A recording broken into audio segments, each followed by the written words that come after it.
Assalamualaikum warahmatullahi wabarakatuh. Perkenalkan, nama saya Eka Indriani, NIM 2081966.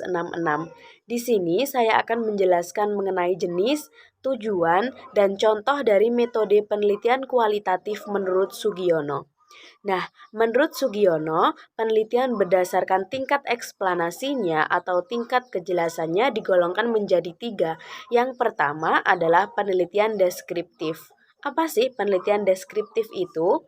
Nah, penelitian deskriptif adalah penelitian yang dilakukan untuk mengetahui nilai variabel mandiri, baik satu variabel atau lebih tanpa membuat perbandingan, atau menghubungkan dengan variabel yang lain. Contoh dari penelitian deskriptif ini adalah penelitian mengenai problematika pembelajaran home visit terhadap pencapaian belajar siswa pada mata pelajaran ekonomi kelas 9 di SMA Negeri 1 Sawo pada era pandemi COVID-19. Kemudian yang kedua ada penelitian komparatif. Nah, penelitian komparatif adalah suatu penelitian yang bersifat membandingkan. Di sini variabelnya itu masih sama dengan variabel mandiri, tetapi untuk sampelnya lebih dari satu atau dalam waktu yang berbeda. Contoh dari penelitian komparatif adalah perbandingan pendidikan mata pelajaran ekonomi, bab kebutuhan dan kelangkaan terhadap minat dan implementasi di kehidupan sehari-hari. Kemudian yang ketiga ada penelitian asosiatif. Nah, penelitian asosiatif merupakan penelitian yang bertujuan untuk mengetahui pengaruh ataupun hubungan antara dua variabel atau lebih. Penelitian ini mempunyai tingkat tertinggi dibandingkan dengan deskriptif atau komparatif karena dengan penelitian ini dapat dibangun suatu teori yang dapat berfungsi untuk menjelaskan, meramalkan, dan mengontrol suatu gejala. Nah, apa sih contoh dari penelitian asosiatif ini? Penelitian asosiatif ini contohnya adalah pengaruh potongan harga terhadap minat beli konsumen pada produk baju muslim merek Rabani. Setelah kita mempelajari mengenai apa saja jenis metode penelitian kualitatif menurut Sugiono, maka kita akan belajar mengenai apa itu tujuan dari penelitian. Nah, secara umum penelitian itu mempunyai tujuan yang sama. Di antaranya adalah yang pertama, untuk memperoleh pengetahuan ataupun penemuan yang belum pernah ditemukan sebelumnya. Kemudian yang kedua, untuk dapat membuktikan data yang sudah didapatkan oleh seorang peneliti. Kemudian yang ketiga, untuk menguji kebenaran mengenai data yang telah didapatkan. Kemudian yang keempat, untuk mengembangkan pengetahuan yang sudah ada. Dan yang kelima adalah tujuan penelitian secara teoritis. Nah, cukup sekian penjelasan dari saya dan untuk penjelasan selanjutnya akan diteruskan oleh rekan saya. Terima kasih. Jenis dan tujuan menurut Creswell. Menurut Creswell 1996 memperkenalkan ada 5 jenis metode penelitian kualitatif. Yang pertama adalah biografi. Biografi menurut Creswell adalah salah satu jenis metode kualitatif tentang sejarah lisan, narasi personal biografi. Tujuannya untuk menceritakan kisah hidup seseorang yang bisa menjadi teladan orang banyak. Contoh dari metode penelitian berjenis biografi menurut Creswell adalah biografi Adam Smith. Adam Smith merupakan bapak ekonomi dunia. Yang kedua adalah fenomenologi. Fenomenologi bagian dari metode kualitatif. Dasar teoritis metode ini adalah membiarkan gejala yang sadari tersebut menampakkan diri yang bertujuan untuk secara lebih baik tentang sosial budaya, politik, atau konteks sejarah di mana pengalaman itu terjadi. Contoh dari metode penelitian fenomenologi menurut Creswell adalah fenomenologi kemandirian santri di pondok dalam mengelola keuangan, yaitu merupakan suatu sikap mengelola skill dan kemampuan diri sendiri atau agar santri mempunyai etos dan terbentuknya pola pikir. Yang ketiga adalah grounded theory. Adalah suatu metode kualitatif yang bertujuan menemukan teori baru. Dasar metode ini adalah ilmu-ilmu sosial dan metodologi. Tujuannya untuk membangun teori tingkat menengah langsung dari analisis data. Contoh dari penelitian grounded theory adalah peran pemuda dalam mendorong ekonomi nasional. Nah, di sini peran pemuda adalah untuk mendorong atau meneliti suatu terobosan baru untuk membantu perekonomian daerah. Kemudian yang keempat ada etnografi.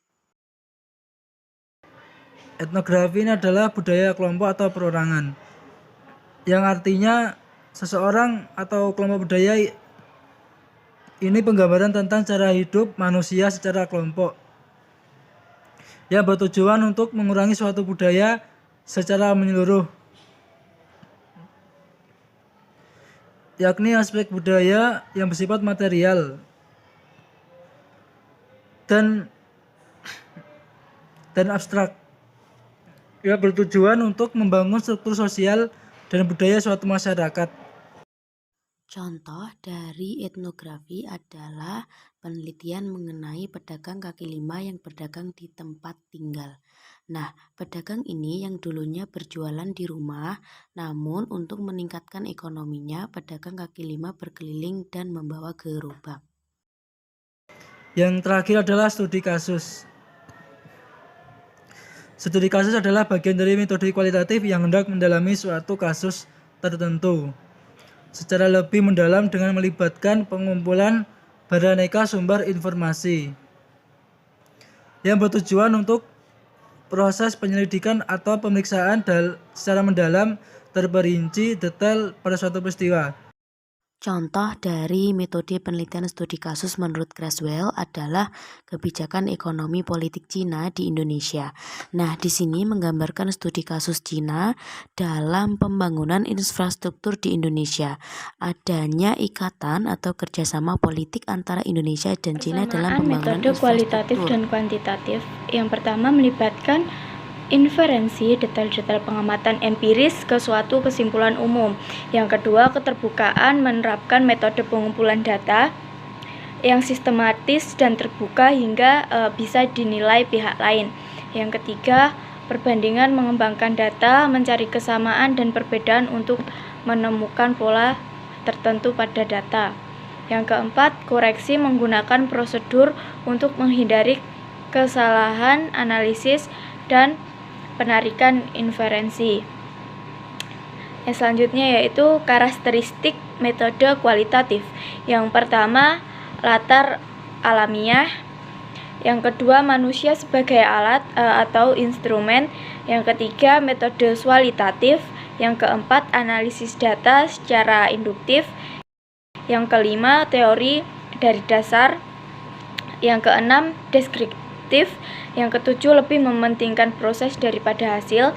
8 yaitu adanya batas yang ditemukan oleh fokus. 9 adanya kriteria khusus untuk keabsahan data. 10 desain yang bersifat sementara. Dan yang terakhir yaitu hasil penelitian dirundingkan dan disepakati bersama.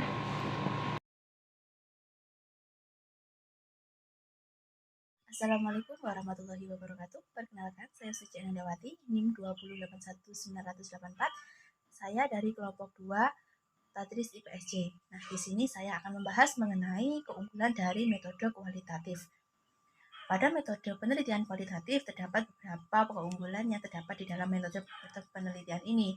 Berikut adalah keunggulan dari metode penelitian kualitatif. Yang pertama adalah memiliki data yang mendasar. Hal itu dikarenakan dalam pengambilan data berdasarkan atas fakta, peristiwa, dan realita yang terdapat di lapangan.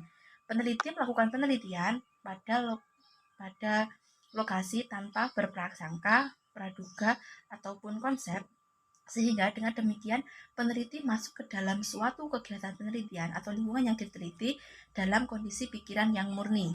Yang kedua adalah pembahasan yang mendalam dan terpusat. Hal ini dikarenakan data digali secara mendalam.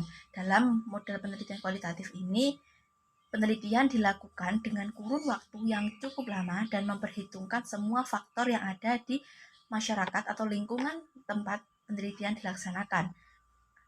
Faktor-faktornya itu seperti faktor ideologi, politik, ekonomi, serta faktor budaya yang menunjukkan kedalaman makna yang nantinya akan dihasilkan dari penelitian tersebut. Yang ketiga, keunggulan dari metode kualitatif yaitu terbuka pada lebih dari satu pandangan. Dalam hal ini, pandangan dan informasi dari partisipan hasil penelitian tidak diasumsikan oleh peneliti di awal penelitian, tetapi diperoleh dari partisipan dan dianalisis oleh peneliti. Informasi dan partisipan menjadi rujukan utama analisis dalam metode penelitian kualitatif ini. Yang keempat, keunggulan dari metode penelitian kualitatif yaitu adalah realistis. Penelitian menggunakan metode penelitian kualitatif ini percaya akan dinamika dan suatu proses. Manusia dan alam lingkungan sekitar terus berkembang dan berubah dari waktu ke waktu seiring dengan perkembangan zaman. Oleh karena itu dalam penelitian kualitatif ini info itu atau data itu terus digali hingga tidak bisa dikritik lagi sehingga dapat muncul suatu teori baru. Sekian presentasi dari kelompok 2, kurang lebihnya kami mohon maaf. Wassalamualaikum warahmatullahi wabarakatuh.